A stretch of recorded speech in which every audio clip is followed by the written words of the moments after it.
planet's on fucking fire. Hello, everybody. It's good to be back. I've kind of missed this. I had a great time off, though. Spent some time with family, painted an accent wall in my living room, got an old mirror that was for free, and I refurbished that, so I painted it, and it looks great, in my opinion.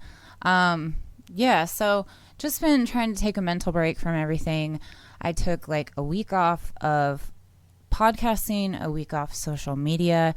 It was awesome. So I encourage all of you at some point to unplug, because we all need to, and God damn it, it was awesome. So before I get into the latest news, I do want to give a shout out to my new Patreon members for IndependentLeft.News, Kat Kotyanik, Gene Shield, and Culling of the Herd. And I really appreciate your patronage. And if you would like to, you can go to patreon.com/backyardpolitics to help support the show. I also have a Venmo, and like, share, subscribe. All of that helps the algorithm as well. I'm trying to think if there's anything else. It's been a while since I've done this. I'm on Venmo if I haven't said that already. Anyway, let's dive into this, all right? So recently, Chief Jerry Moore from Salem in Oregon has retired, right? He is one of the people that I've been calling out on this show in particularly. So go back and watch my old footage of everything that has to do with Salem. But diving into this, it says, departing Salem Police Chief Jerry Moore reflects on 44 years in law enforcement.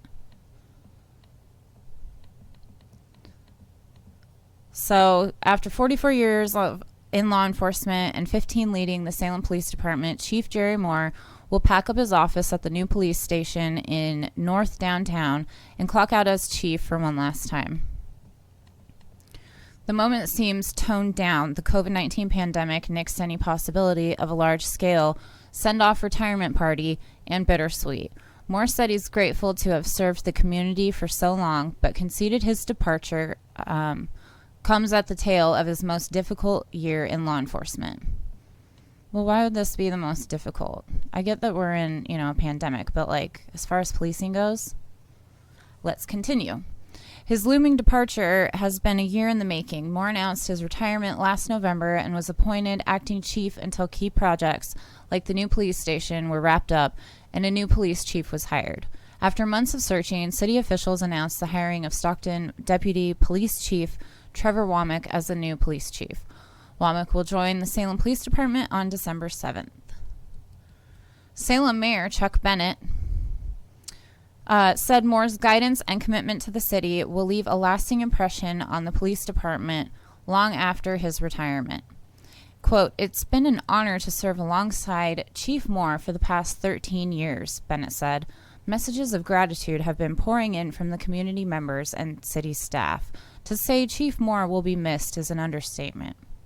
That's funny because this is the same mayor, Chuck Bennett, who has been very terrible as far as the BLM movement goes, has been very terrible on addressing racism within our community, and has also worked with Jerry Moore to do camping bans and homeless sweeps.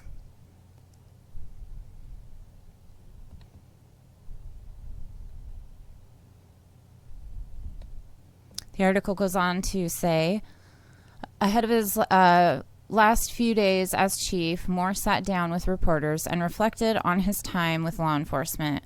From his days starting as a police officer in 77, blah, blah, blah. This is a little background on him, and then goes on to say, policing over the years. When Moore started in policing, he remembers keeping a book of detailed maps in his patrol vehicle to help him respond to calls. A lot has changed in policing since then, he said, like Israeli training. Technology, legislation, and the role of police have evolved, and training. When Moore began his tenure as police chief in 2005, Salem's violent crime was 476 per 100,000, and the property crime rate was 6,083 per 100,000. The police department had 180 sworn officers. Today, the department has 189. Crime rates have fallen since then, but other calls and crimes have risen to the forefront of police response. The number of calls involving homelessness and mental health crisis had increased sharply. And let me remind you, Salem camping ban on public property takes effect. They just want, out of sight, out of mind. They don't care. Morris said he sees hope, but not an end-all solution, in new ways of responding to those calls, like Eugene's Cahoots mental health crisis team, which I've talked about in previous videos. In the next 5 years and extending out, policing in America is going to change, but through all that change, the reason we still exist is to make people feel safe, Moore said, adding that the next police chief needs to be sure to connect and listen to community members, which is totally ironic if you ask me. He said, this community connection is one of the highlights of his career. I would say probably the proudest thing as chief has been how our community has stepped up and supported us, and how our officers have responded to make that happen, he said. You know, not everyone agrees with us. Not everybody sees the world the same way, but I'm proud of the way our officers take care of this community. Really? Maybe the white community, but not the black and brown community, and not the poor community. To honor the honor of being selected as police chief and earning the respect of his officers are not only the memories that stick out in Moore's mind, personal issues like having to fire an officer for misconduct, blah, blah, blah.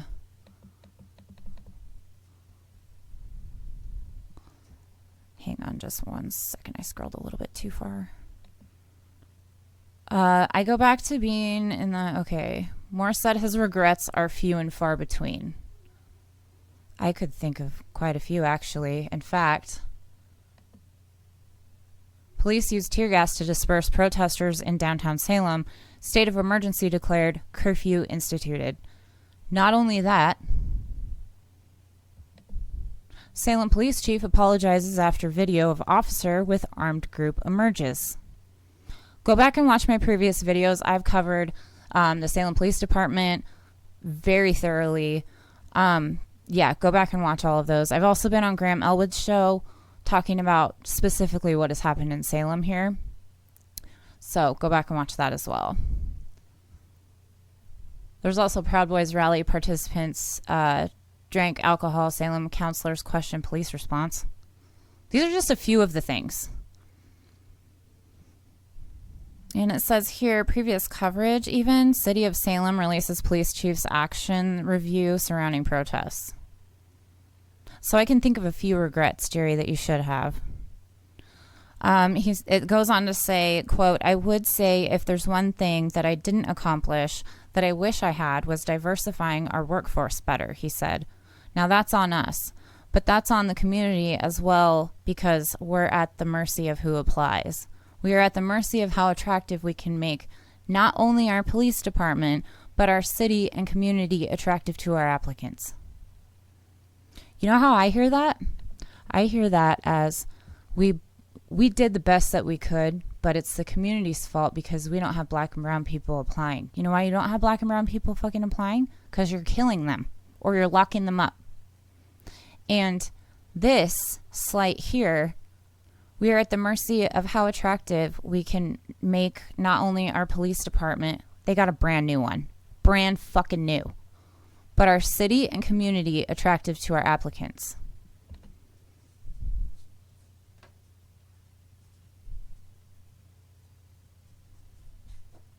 He can't take responsibility, and narcissism goes with this job.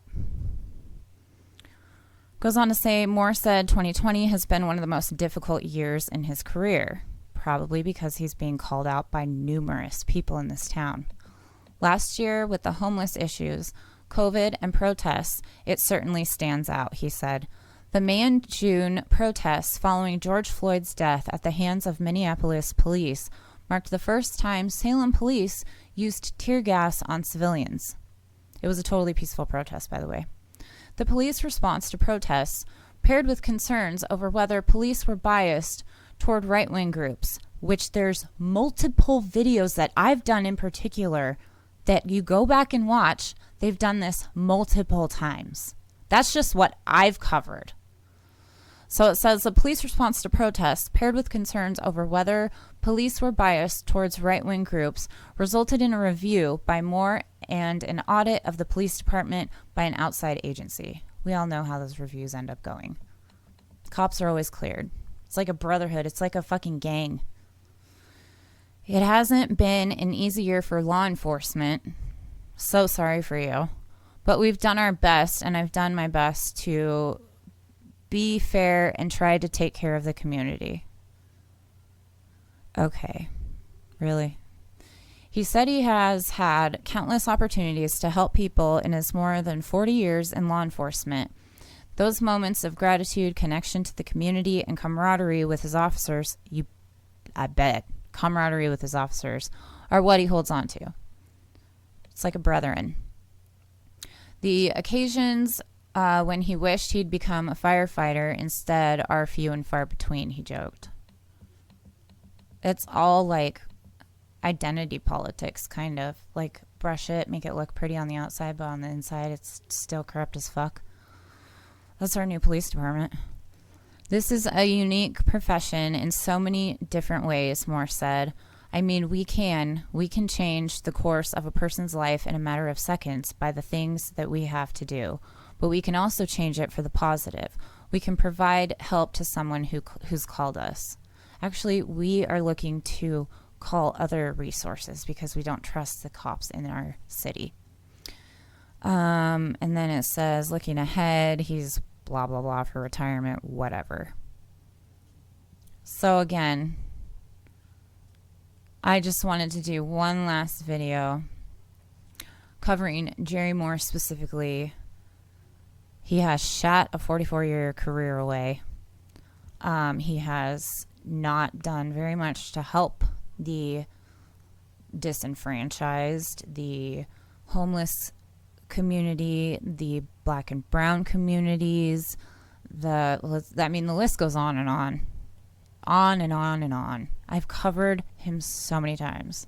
Not to mention, they always side and work with the alt-right, the Proud Boys. In fact, I'm going to do something that I don't usually do. I'm going to look something up while I'm filming this, because I want to show you guys something.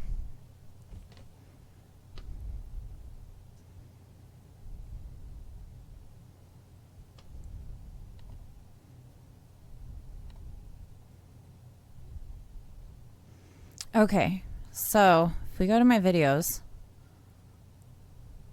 there's just an endless list of how Salem Police Department has sided with the alt-right. We go down here. I'll do this quickly. So we've got calls for transparency get louder, 2 dead in Salem. That one's still being looked into. Let's see. Where's the other ones? Proud Boys with assault weapons hold rally. And whenever there's the alt-right, the cops are around just hanging out. Whenever it's a protest, the cops show up full riot, get ready to fight. I've covered this so many times.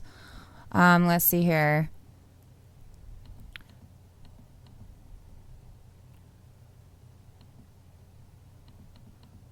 It's been a little bit.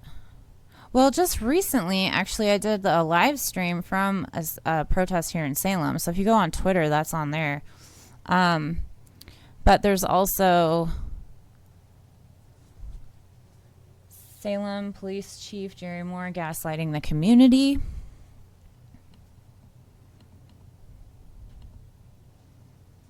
Alt-right assaults multiple counter protests in Salem, and how the cops responded or did not respond to that. I've covered so many Salem things. It's insane. Salem residents will now have a 15-minute delay on the scanner because of the protests. And not only that, there's a protest fist as the little emblem to call the cops because there's a protest happening. That doesn't make any fucking sense to me. Let's see here. I did Portland protest coverage because I went to Portland, covered that. Here we go. BLM, Salem. No, not that one. BLM protesters versus Proud Boys and cops, specifically. So, I mean, just go back and look through my videos. This isn't new. This is why I'm calling them out. We need to defund the police and get active in your community because you never know what can help. I tell you guys all the time, I'm an introvert at heart. I don't like getting on in front of the camera. I love my podcast. It's like my baby and I want it to grow. But being in front of the camera is like, I'd rather be writing an article. But I can do this and spread information very quickly. And it's gotten some traction. So do what you can. Get involved in any way that you can. You never know where it's going to lead. And you never know what kind of change is possible. So with that, I hope you all have had an awesome last week and a great day today. I've missed talking with you all. Leave some comments. Don't forget to hit the like button. Share all that great stuff. And I think that wraps up the first video back. So until next time, Medicare be with you.